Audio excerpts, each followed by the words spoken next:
Hi guys, welcome back to our channel. Hope எல்லோரும் ஹெல்த்தியாக ஹாப்பியாக இருப்பீங்கன்னு நினைக்கிறேன். இதுதான் எங்கள் பாப்பாவோட பர்த்டே விலாக் தான்.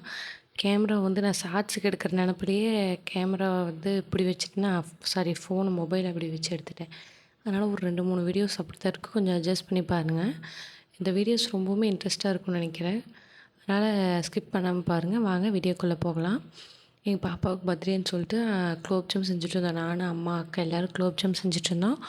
இப்போ வந்து இது வந்து பர்த்டே நடந்துச்சுல்ல, அந்த டைமில் எடுத்த வீடியோஸ் தான் இப்போ அட்டாச் பண்ணியிருக்கேன். அங்கே எங்கள் அம்மா வந்து சரி சிம்பிளாக தான் பண்ணோம். பர்த்டேக்கு அவ்வளோவா யாரையும் கூப்பிட்டு அதெல்லாம் கிடையாது. எங்கள் பக்கத்து வீட்டுக்காரங்க, அப்புறமேட்டு எங்கள் மாமா, அத்தை, எங்கள் அப்பாவை கூப்பிட்டு எங்கள் அப்பாவுக்கு ஹாஸ்பிட்டல் போகிற வேலை இருக்காட்டி வரலேன்ட்டார். அப்புறம் நான் அடுத்த நாள் தான் வந்து பார்த்தாரு. அவ்வளோதான், வேறு யாருமே வரல. சிம்பிளாக சும்மா வீட்டிலேயே ஒரு பலூன்லாம் கட்டி அந்த மாதிரி தான் பண்ணிகிட்டு இருந்தோம். அம்மா வந்து சரி தக்காளி சாப்பாடு பண்ணிக்கலாம் அப்படின்னு பார்த்தோம். சரின்னு சொல்லிட்டு தக்காளி சாப்பாடுக்கு தேவையானதை எடுத்து வச்சு பண்ணிட்டேன். அப்பயே சொன்ன அம்மாட்ட, அம்மா அப்படி பண்ணா கீழே உட்காராதீங்கம்மா, பாப்பா வந்துடுவான்னு சொன்னேன். அவள் இது பண்ண போகிறா அப்படின்னு சொல்லி பண்ணாங்க. வெங்காயம் கூட தொளிக்கும் இல்லை பண்ணிட்டு தான். ஆனால் அம்மானா ஒரு இப்படித்தான் பிள்ளை வேலை செய்கிறாங்களோ தெரியல. நான்லாம் அம்மா வீட்டுக்கு போனேன்னா அப்படியே உட்காந்துக்குவேன், போய் இல்லை படுத்துக்குவேன். எனக்கு இங்கேடா இங்கேயே வேலை செஞ்சுட்டு அங்கேயே வேலை செய்யணுமா அப்படின்ட்டு தோணும். ஆனால் அம்மாலாம் அப்படிலாம் கிடையாது. இங்கே வந்து சமையல் இது பண்ணிட்டு எங்களுக்கு கூடமாட கொஞ்சம் ஒர்க்லாம் பண்ணிகிட்டு இருந்தாங்க. அப்புறம் எங்கள் ஹப்பி ருத்விக்காவோட அவங்க அப்பாவும் அங்கே போயிட்டு எனக்கு 2-3 வேலை செஞ்சாருன்னா எங்கள் பாப்பாவை பார்த்துக்கிட்டாங்க. அதுதான் எங்களுக்கு செய்கிற பெரிய வேலையே. சரி அவன் அமைதியாக இருக்கட்டும் அப்படின்னு பாட்டு போட்டு விட்டால் பாட்டு கேட்பாங்க. அதனால் பாட்டு கேட்டுட்டு இருந்தாங்க. அப்புறம் என்னாச்சுன்னு தெரில, கொஞ்ச நேரம் அமைதியாக இருந்தாங்க பாப்பா, பாட்டு கேட்டிருந்தாங்க. எந்த பாட்டுன்னு கிடையாது, எந்த பாட்டாக இருந்தாலுமே கேட்பாங்க. ஆனால் இன்றைக்கி என்ன, எனக்கு இவ்வளோ நேரம் நான் சந்தோஷமாக ஹாப்பியாக தான் இருந்தேன். ஆனால் ஒரு 10:00 இருக்கிறேன். அது என்னன்னு தெரில, உடம்புல வந்து சூடு பிடிச்சுன்னு சொல்லுவாங்கள்ல, அது மாதிரி பிடிச்சிச்சாட்டக்குது. ரொம்பவுமே என்னால் முடியல. அப்புறம் அண்ணாத்தில் போய் ஹாஸ்பிட்டல் போயிட்டு இன்ஜெக்ஷன்லாம் போட்டு வந்தேன் நான். அவ்வளோ இதாகிடுச்சு. அப்புறம் கேக்கெல்லாம் எடுத்து சரி வாங்க வீடியோவில் போய் பேசலாம் என்ன நடந்துச்சுன்னு. நம்ம நேரம் என்னமோ. அப்புறம் சரின்னு சொல்லிட்டு கேக்கெல்லாம் எடுத்துகிட்டு அப்புறம் எங்கள் பக்கத்து வீட்டுக்கார அக்கா வந்து அந்த அண்ணாவும் இந்த அக்காவும் ஒரு பாப்பாவுக்கு டெடி பேரும் ட்ரெஸ்ஸும் ஒன்று எடுத்து கொடுத்தாங்க. அது இல்லாமல் பர்த்டே அன்றைக்கி வந்து இவங்க அப்பா வந்து R15 பைக் தானே வச்சுருக்காரு, பிள்ளைக்கு அதே வாங்கி கொடுக்கலான்னு சொல்லிட்டு அதே மாதிரி வாங்கி கொடுத்தாங்க. அதை எடுத்துகிட்டு பாப்பா விளையாடிட்டு இருந்தாங்க. நானும் கேக்கெல்லாம் எடுத்து சேர் மேலெலாம் வச்சுட்டு எல்லாம் எடுத்து வச்சுட்டு இருந்தேன். இவ்வளோ தான் டெக்கரேஷன், சிம்பிளாக தான் இருக்கும், நீங்கள் எதுவும் நினச்சிக்காதீங்க. அப்புறம் எல்லாம் எடுத்து வச்சுட்டு நானும் எல்லாம் ரெடி பண்ண ஆரம்பிச்சிட்டேன். அதை நானும் வெட்டுறேன். ஒரு வேளை வெட்டவுன்னா இந்த செல்லோ டேப்பை கூட எடுக்க முடியல என்னால். பாப்பா உடனே வந்துட்டா, நீ என்னமோ வேலை செய்கிற, நான் உனக்கு ஹெல்ப் பண்ணுறேங்கிற மாதிரி வந்துச்சு குட்டிமாண்டு. அப்புறம் அங்கே வந்து எனக்கு அங்கே பாப்பா வந்து சரி போக சொல்லிட்டேன். நானும் சரின்னு சொல்லிட்டு அந்த டேப்பில் எடுத்துகிட்டு இருந்தேன். எனக்கு வந்து ஒரே ஒரு ஆசை தான், என்ன, எங்கள் பாப்பாவுக்கு எனக்கு கிடைக்காத எல்லாமே எங்கள் பாப்பாவுக்கு கிடைக்கணும் அப்படின்ற ஒரு ஆசை இருக்குது. அது நிறைவேறும்னு நினைக்கிறேன். நிறைவேறும். நானும் கடவுள்கிட்டலாம் அதான் வேண்டிகிட்ருக்கேன். எனக்கு வந்து அவ்வளோவா கிடச்சது கிடையாது. அப்பா பாசமும் அவ்வளோவா கிடச்சது கிடையாது எனக்கு. அதனால் எங்கள் பாப்பாவுக்காவது அப்படி இருக்கக்கூடாது அப்படின்னு சொல்லிட்டு. எங்கள் அப்பா வந்து ரொம்பவுமே ட்ரிங்க் பண்ணுவார். அதனால் எங்களுக்கு அவ்வளோவா கிடச்சது கிடையாது. அதனால் யோசிப்பேன் ஒவ்வொரு டைம் நானும் உட்காந்துட்டு. சரி ஓகே, இதை பற்றி பேசி ஒன்றும் வரப்போகிறது கிடையாது. சரி வாங்க என்ன நடந்துச்சுன்னு பேசலாம். பேசினோம்னா கதை பேசிகிட்டே போகிறதா இருக்கும். அப்புறம் ஒரு வழியாக கேக்கெல்லாம் எடுத்துகிட்டு நாங்களும் பர்த்டே பாட்டு போடலாம் அப்படின்னு யோசிச்சுட்ருந்தேன். என்னடா பர்த்டே பாட்டு போடலாம் அப்படின்ட்டு இருக்கும்போது தான் நாங்கள் சரி வேறு ஏதோ பாட்டு போடலான்னா கோகோமலன் அந்த பாட்டு போடலாம் அப்படின்னு யோசிச்சுட்ருந்தேன். அந்த பாட்டெல்லாம் போட்டு நாங்கள்லாம் கேக் வெட்டுறதுக்கெல்லாம் எடுத்து அரேஞ்ச் பண்ணிகிட்ருந்தோம். எங்கள் ஹப்பி வந்து ஒரு எப்படி சொல்கிறது, ஃபோட்டோ எடுக்கணுன்னா அது ஒரு பைத்தியமாட்டம். இவங்க இதான் எங்கள் அக்கா, அந்த எல்லோ கலர் சுடிதார் போட்டிருக்காங்கல்ல, எங்கள் அக்கா தான் அவங்க.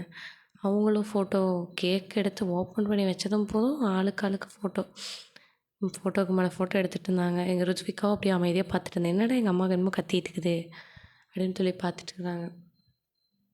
நான் சொன்னேன்ல எங்கள் அப்பா வந்து ஏன் அப்படின்னா, அவருக்கு வந்து அவங்க அப்பா அவங்க அம்மாலாம் பாசம் வச்சுருந்தாங்க.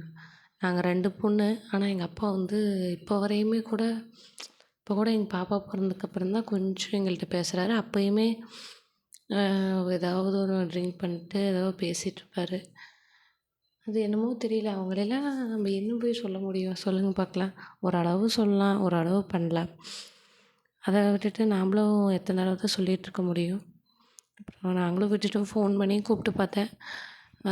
என்னால் வர முடியல, ஹாஸ்பிட்டல் போயிட்டேன் அப்படின்ட்டு இருந்தாங்க. சரின்னு சொல்லிட்டு நாங்களும் விட்டுட்டேன்.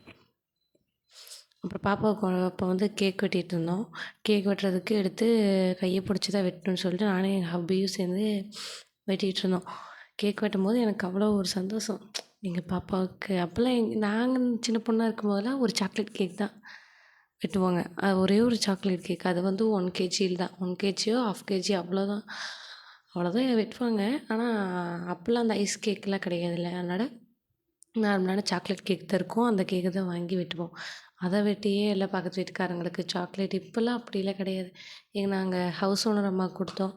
அவ்வளவுதான். மற்றபடி எங்கள் அத்தை வீட்டுக்கு போட்டு கொடுத்தோம். மற்றபடிலாம் யாருக்குமே கொடுக்கறதே இல்லை. யாரும் அவ்வளோ சீக்கிரம் அங்கே அட்டாச் பண்ணி யார்கிட்டையும் பேச மாட்டோம். இப்போ இவ்வளோ சந்தோஷமாக விளையாடிட்டு இருக்குதுல்ல ருத்விகா பாப்பா. உடனே வந்து இப்போ ஒரு ராவடி பண்ணுவாங்க. பண்ணி என்ன பண்ணிடுவா, மண்டையில் அந்த செவுரு இருக்குல்ல, அந்த ரோஸ் கலரில் அந்த வால்லேயே போய் அடித்து மண்டையில் அடித்து மண்டை வீங்கி போயிடுச்சு. இதான் சொல்கிறேன், கொஞ்சம் சந்தோஷமாக இருந்தால் உடனே இப்படி ஆகி போயிடுது. இங்கே எங்கள் அம்மா வந்துட்டு குலோப் ஜாம் செஞ்சேன்னு சொன்னால, அந்த குலோப் ஜாம் வந்து என்னென்னாங்க, யாரும் எடுக்கக்கூடாது, பாப்பாவுக்கு ஃபஸ்ட்டு ஊட்டி விடாமல் யாரும் சாப்பிடக்கூடாதுன்னு எங்கிட்டலாம் டைலாக் மேலே டைலாக் விட்டாங்க.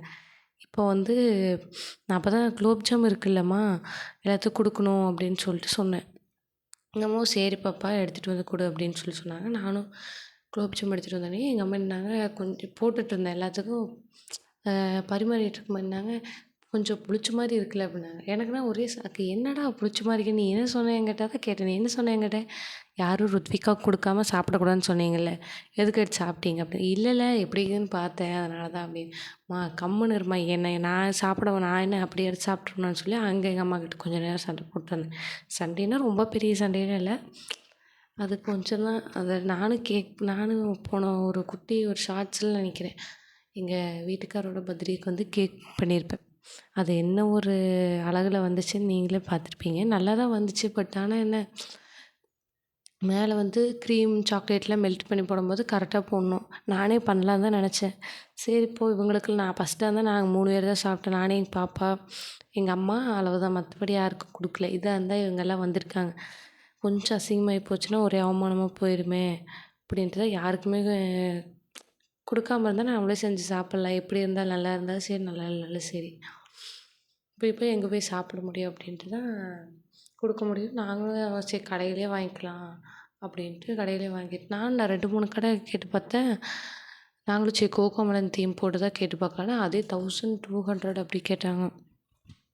சரி இது நம்ம பட்ஜெட்டுக்கெலாம் ஆகாது அப்படின்னு சொல்லிட்டு வச்சுட்டேன். நானும் இப்போ தான் வீடியோ எடிட் பண்ணும்போது தான் நோட் பண்ணேன், கேமராவை எங்கே வைக்க சொன்னால் ஸ்டாண்டை வச்சு எங்கெங்கேயோ வச்சுருக்குறாங்க. அது ஃப்ளாஷ் அடிக்கிறதுக்கும் அப்படியே கண் அப்படியே பேய் கண்ணாடி தெரியுது. நானும் அது ரொம்பவுமே நிறைய கிளிப்பில் தெரிஞ்சங்காட்டி அப்பப்போ நான் வந்து கட் பண்ணிகிட்டே இருந்தேன். இப்போ பார்க்கும்போது தெரிஞ்சது, என்னடா 1, 2 இப்படி தான் தெரியுது அப்படின்னு சொல்லிட்டு. இப்போ பார்த்தா கத்திகிட்ருக்குற பாருங்க, போய் மண்டையிலே இடிச்சாச்சு. இடிச்சுட்டு இருக்கிற எல்லாத்தையும் பதற வச்சுட்டா. இப்போ என்ன இல்லை, அவள் டெய்லியுமே விழுவுறா. ஒரு நாளைக்கு 2 டைம் 3 டைமாவது விழுந்துடுறா. குழந்தைங்க விழுவாமல் இருக்கிறதுக்கு நானும் கவனமாக தான் பார்த்துக்கிறேன். இது மாதிரி இன்னும் ஏதாவது ப்ராடக்ட் தலைக்கு ஏதாவது தொப்பி மாதிரி போட்டாலும் தலை பிக்கும். ஏதாவது ஐடியா இருந்தால் மறக்காமல் கமெண்டில் சொல்லிட்டு போங்க. அப்புறம் நானும் அந்த அக்கா வாங்கிட்டு வந்தாங்கல்ல, அந்த பைக் எடுத்து வச்சுட்டு நான் குட்டி பிள்ளையாட்டம் உட்காந்து விளையாடிட்டு இருந்தேன். எப்படி ஓடும், எப்படி என்ன எங்கே ஹேண்டில் எங்கே பிடிச்சிருக்கா அப்படின்னு சொல்லிட்டு நான் நோட் பண்ணி விளையாடிட்டு இருந்தேன். அப்போ வந்துட்டு நானும் இப்போ தான் R15 பைக் ஓட்ட கற்றுட்ருக்கேன். பார்க்கலாம், அப்போது ட்ரைவ் பண்ண கற்றுட்டு ஒரு வீடியோ ஷார்ட்ஸ் ஒன்று போடுறேன். ஓகேங்களா? இப்படி தான் எங்கள் பர்த்டே விழாக்கெல்லாம் போச்சு. கொஞ்சம் அப்படி இப்படி போனாலுமே ஓகே, அந்த டே கொஞ்சம் ஹாப்பியாக தான் போச்சு. அப்புறம் எல்லாம் அந்த கலர் பேப்பர்ஸ்லாம் இருக்கும், அதை எடுத்து எல்லாம் மண்டை மேலே கொட்டி வச்சிட்டாங்க ருத்விகோட அவங்க அப்பா. அதனால் அதையெல்லாம் துணியை கழட்டி தண்ணி ஊற்றி விடுங்க அப்படின்னு சொன்னாங்க எங்கள் மாமா. அதனால் சரின்னு சொல்லிட்டு ட்ரெஸ்ஸை கழட்ட கூட விடல, அது டைட்டாக இருந்தங்காட்டி அப்படியே ட்ரெஸ் கழட்டி ஒரு வழியாக தண்ணி ஊற்றி விட்றதுக்கு கூப்பிட்டு போயாச்சு. இன்றைக்கி டே இப்படி தான் ஸ்டார்ட் ஆச்சு. உங்களுக்கு இது வீடியோ பிடிச்சிருந்துச்சா இல்லையான்னு சொல்லி மறக்காமல் கமெண்டில் சொல்லுங்கள். இது மாதிரி நிறைய இன்ட்ரெஸ்டான விலாக்ஸ் எல்லாம் நான் போட ட்ரை பண்ணேன். ஓகே கைஸ், பாய்.